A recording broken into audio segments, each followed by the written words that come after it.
God's gonna punish you for this, Remo. Don't be disrespecting me, Holmes. Then I'll have to call you on it. Whenever you think about some of the best Barrio flicks, movies like Blood In, Blood Out, Mi Familia, and American Me always come up. While those are Barrio classics, they're a bit over dramatic and cheesy. The main characters are always caricatures of Chicanos and Cholos. Do you understand my argument? Can you grasp this concept? Know what I mean, Jellybean? However, there is one underappreciated film that is perhaps one of the best, if not that, then one of the most accurate Barrio films out there. Because of its portrayals, character chemistry, realistic dialogue, drama, and overall is perhaps one of the best, most authentic, roadiest, doggiest Barrio flick out there. And that film is none other than Nacho Libre. Just kidding, it's RoadDogz. So let's find out why and hop on into it. The movie starts off with the main character Danny waking up to the sound of his dad beating his speed bag. Oh great, I created a mess. But his dad is an a-hole like a lot of the Barrio film dads. Look, I'm trying my best. Well, your best ain't good enough, Danny. Don't worry, I'm not gonna be some kind of bum all my life, all right? You got that right. Because if you don't get a job soon, I'm kicking you out of this house. The other two main characters are Alfonso, aka Latin Marlon Wayans, and his character is basically like a pretty boy player type. Lust is the work of the devil. Huh? I guess I'm going to hell, but that feels good. The last main character is Remo, aka Can't Read McGee. Unless you know I can't read. Young's fool. Today, Junior? aka Smack Your Mama Skulo.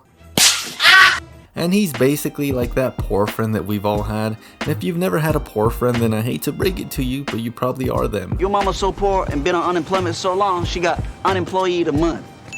Remo lost his dad recently, and that's kind of why he's in like this poor situation. The three post up and chill and talk about the chisme about how the homie Big Joe is getting out of prison for being in a biker gang. Like, comment, and subscribe to the channel if you got that reference. And this is why I like this film so damn much. The dialogue, character chemistry, that Barrio feel, it's all so authentic and real. Big Joe gets out and he talks to Danny for a bit. Cheesy but authentically real dialogue ensues. Been in and out of the joint all my life. Every time I come out, the neighborhood still looks the same. You stay out this time. I'm gonna give him my best shot, huh? But for some reason, trouble always seems to find me, you know? I got 2 strikes now, Carnal.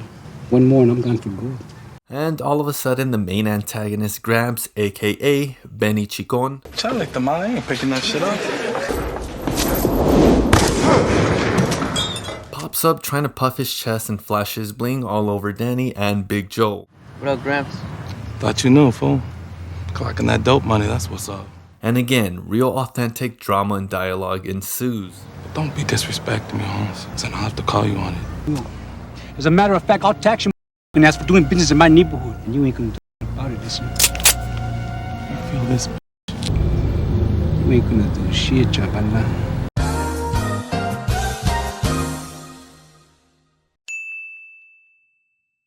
The next scene is the boys messing around and about, and bro, I'm gonna try to stop saying that same phrase, but again, authentic vibe and dialogues ensue. Honestly, tell me you and your boys didn't mess around and joke like this either. That time when you front yard wrestling, Remo had me in that bear hook from behind. And we started getting a hard on. Yeah, I remember that shit. On 3.5 inches, trying to rub that shit in my ass, bro. Why you bringing that shit up for, huh? It's a long time ago. What, we was like 12? Long time ago, that shit was last week.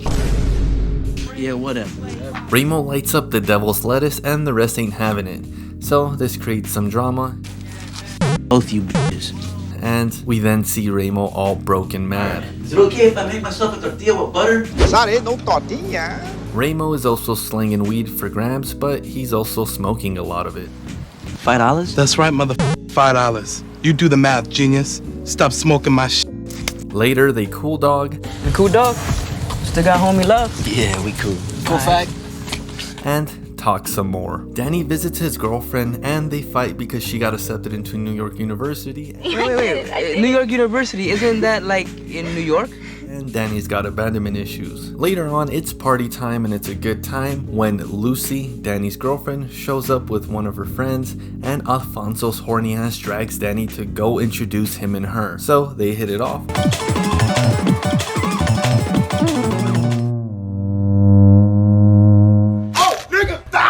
While Danny and Lucy talk and fight some more. Ramo was previously at the party, but he left to go with Gramps, but they get not got, but ganked by this dope fiend. Does this look like a motherfucking layaway plan to you? What? And in case y'all didn't notice, This is what happens to the fools that my reputation. Gramps is lost in the cholo sauce. The next day, Ramo spills the chisme about what happened last night, and they go play some b-ball, but lose. You did flossing for the bitches. We lost. And Ramo sells some more dope. And hey, ain't that puppet? God's gonna punish you for this, Ramo. Don't look at me. Don't look at me. In the evening, Danny tries to bond with his dad over boxing, but his dad is an a-hole. Doesn't having heart count for something? Having heart doesn't count for... You still come out a loser. Then Danny finally gets a job at a panaderia, which is just a Mexican bakery, and Alfonso is smacking on his girl from the party, but she's kind of a tease. I'm gonna lick you clean. Goddamn. The next day, Alfonso spills the chisme about what happened with him and the girl, Chesapeake's a good girl, man. We're talking Catholic high school here. and it's another good chemistry scene. Although Ramo has to jet and go see Gramps. Ramo then finds out what we all knew, that Gramps, in case y'all haven't noticed, ain't playing no games. Ain't nobody gonna fucking gang me for my shit. Nobody. You gonna get out when I let you out. Yeah, but nothing, fool. Big Joe talks to Ramos and tries to talk some street knowledge into him, but Ramos is just arrogant. In this business, if you turn your back on anybody, you're gonna get f***ed. Some f***ers gonna creep up on your ass and take you for all you got. That ain't gonna happen to me. Can you guess what happens? Danny works some more and Big Joe spits some more knowledge. Later, Alfonso gets it in, Lay back and enjoy it. and Ramos gets not got but ganked. Ramos sneaks into Danny's room and frantically tells him what happened. I don't know, Danny. Gramps gonna come looking for your ass, dog. He's gonna want his cash. I know Gramps is gonna want his money. You think I need to hear that from you? So the next day, Danny talks about it with Alfonso, about Ramos' situation, when all of a sudden, he sidetracks with sex talk. Yo, dog, I know you don't want to hear this shit right now. I finally got in Chester's pants last night, bro. Got buck loco. I was like, man. Come on, fool. Later, they chop it up with Big Joe when Gramps creeps up on them asking for Ramo and his money. So Joe and Gramps beef about it. Where's Ramo? Nah, fool, why don't you step off? You're in my business now, Joe. And you just tell Ramo to watch his back. The homies and the word gets back to Ramo, and he decides to handle it like a man. That same night, Danny's girlfriend stops by to say goodbye because she's off to a better life in college, and Danny doesn't want to go, but he understands this dilemma, and it's a sad scene. So the next morning, Big Joe is talking some sense into Danny, and Danny's dad sees him talking to Big Joe, then presses Danny about Big I Joe. want you talking to that convict. Yeah, but Yeah, but what? why? Because I'm your father, that's why. Why don't you act like my father? At least Big Joe's there for me. He talks to me. God damn it, what do you want from me? I don't want anything from you. Damn it, Danny! Yo, bro, why you gotta be so tough? Why don't you get up and say that to his face? Oh shit, wait, never mind. They say you're just some broken down old man in a wheelchair that doesn't give a shit about nothing, especially me. For reals though, this scene smacks. What? It's a good emotional scene that displays their pent-up frustration and their relationship. We also get some insight into what happened to Danny's mother. You're just like that whore mother of yours! What the way about my mom? You hit me! You beat her, so I couldn't recognize her beautiful face anymore. I'll never get her face out of my head. Damn! Looks like his meat in that speed bag wasn't the only thing he was beating, if you know what I'm talking about. In all seriousness, like all of my annoying jokes aside, this scene is really good. 10 out of 10 acting. Danny gets let go of his job because it's a recession, even though it's only the year 2000. Next up, Ramos and Alfonso are chilling a bit, when all of a sudden Alfonso's girlfriend presses him and tells him that she's pregnant. I mean, I'm pregnant.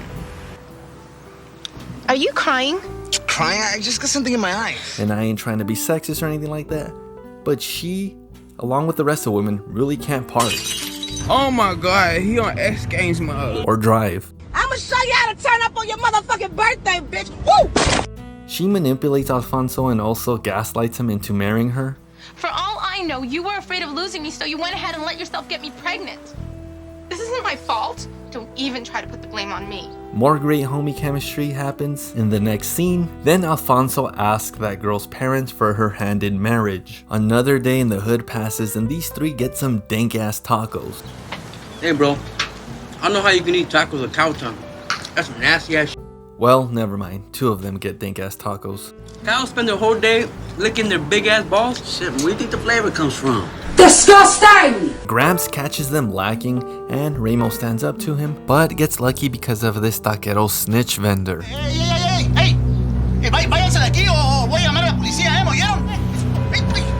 So after getting their heads nearly blasted off and facing death at the hands of Gramps, what do they decide to do? They decide to go play a basketball game. And on their way home, Gramps catches up to them again. But Big Joe spots this and heads into the danger. Hey, Big Joe. Hey, homie, could I have a drink of your 48? So now it's a Mexican standoff. And Big Joe hits Gramps with that 420 Cholo scope. However, Gramps is still able to squeeze one off into Ramo. And Ramos gets got.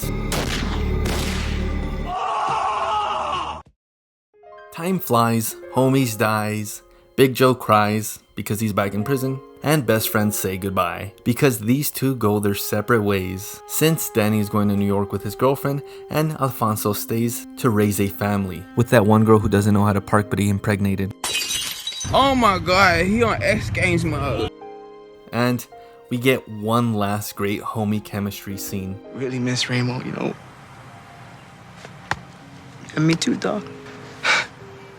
We had some good times on this couch, huh? Remember that time when we were playing that farting contest and Ramo farted so much that he shit his pants? So with all that homie love, these two dogs go their separate ways because they're RoadDogz. Homie love, man. That's all we ever had, dog. Overall, RoadDogz is one of the more realistic looks into the barrio. It's got the hood feel, the cholos, the real dialect, drama, and dilemmas. All the writing in this film is done so damn well. However, it was on a smaller budget, so it does have some audio problems, the camera work is a bit limited, and the movie's emotional musical scores are kinda whack. But those are all really minor issues. I'd say cinematically and objectively, this film is a 7.8 out of 10.